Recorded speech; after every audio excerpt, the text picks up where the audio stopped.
Hello, and welcome to Day by Day True Crime Stories, the podcast where we explore a different crime or justice milestone from this day in history. I'm your host, Kona Gallagher, and today is July 27th. On this day in 1981, a typical afternoon inside of a Sears department store turned into every parent's worst nightmare. 6-year-old Adam Walsh was shopping with his mom when he vanished in an instant. For 2 excruciating weeks, his family searched, but the ending was one that no one had prepared for. Adam's abduction and murder didn't just break hearts, it shook the entire country. And from that heartbreak came a powerful wave of change. Laws were rewritten, systems were built, and a new chapter in how we protect our children began. This is the story of Adam Walsh. Let's get started.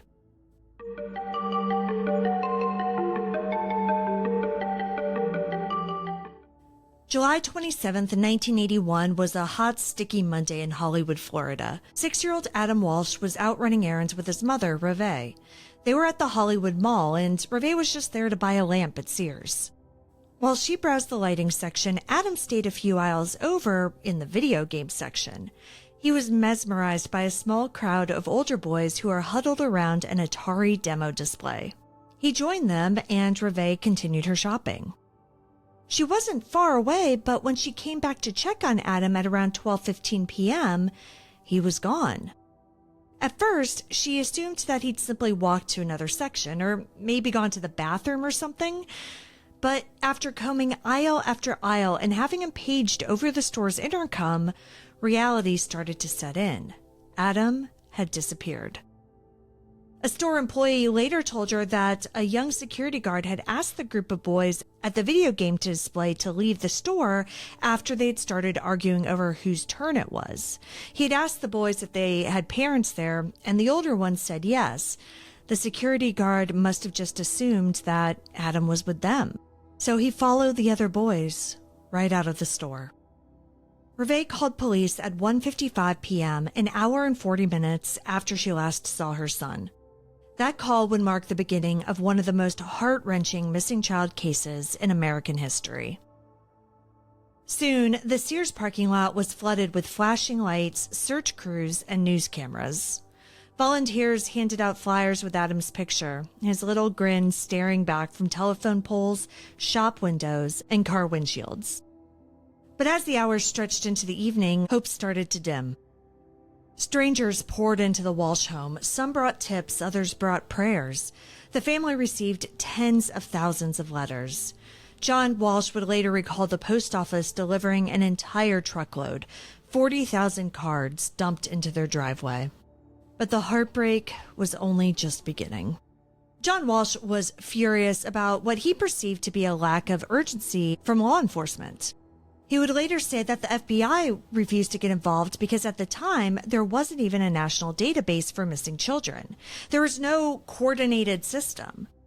As John put it, quote, "We put a man on the moon and we couldn't put a missing kid into a national computer," end quote. And then 16 devastating days later, the worst was confirmed. On August 10th, 2 fishermen discovered a severed child's head in a canal near Vero Beach, more than 100 miles from where Adam was last seen. Dental records confirmed the unthinkable. It was Adam. The coroner determined that he had died likely shortly after being taken. So who did this to Adam? It wouldn't be until 1983 that a name emerged. Otis Toole. He was a drifter from Jacksonville, Florida, with a long rap sheet and a disturbing history. He was already in prison when he confessed to killing Adam. The story he told was horrific. He said that he had offered Adam candy and lured him to his car. When Adam started to cry in the back seat, Toole claimed that he panicked. He punched him, strangled him, and later decapitated him with a machete. But the problem was, Otis Toole was also wildly unreliable. He recanted his story multiple times and had been caught confessing to other murders that it had been proven he had not participated in. To make matters even worse, the physical evidence, the carpet from Toole's car, the machete, and then somehow even the car itself were all lost by police over the years. Still, John Walsh and others remained convinced. And in 2008, after a full review of the case, Hollywood police officially closed the investigation and named Otis Toole as Adam's killer. At a press conference, the police chief apologized to the Walsh family for the many missteps along the way. And about whether Otis Toole killed his son, John said simply, with tears in his eyes, quote, "I have no doubt. I've never had any doubt," end quote. But closure didn't mean that all the questions were answered.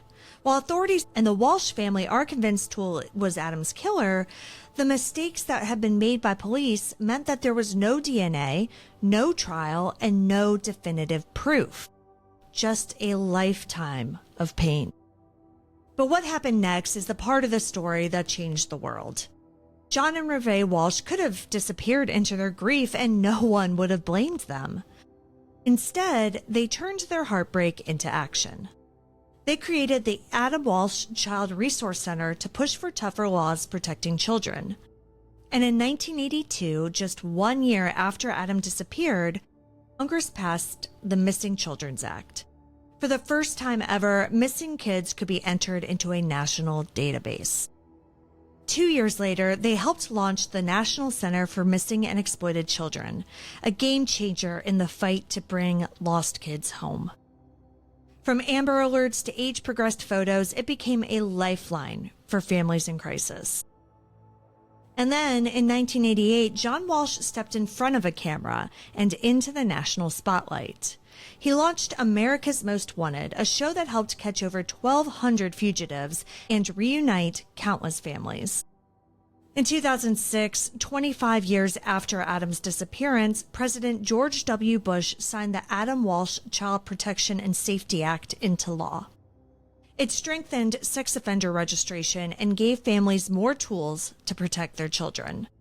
All of it, every piece of progress, was built on the shoulders of one little boy. Adam Walsh's story is gut-wrenching. It's brutal and it's unfair. But it's also one of the clearest examples of what love and determination can do in the face of unspeakable tragedy. Before Adam, there was no national child protection database and no united system to respond to a missing child. But now there is, because of Adam, because of the Walshes, because one family refused to let their son be forgotten.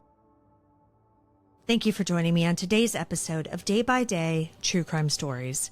If you found Adam's story compelling, please subscribe, rate, and review this podcast. It'll help us grow.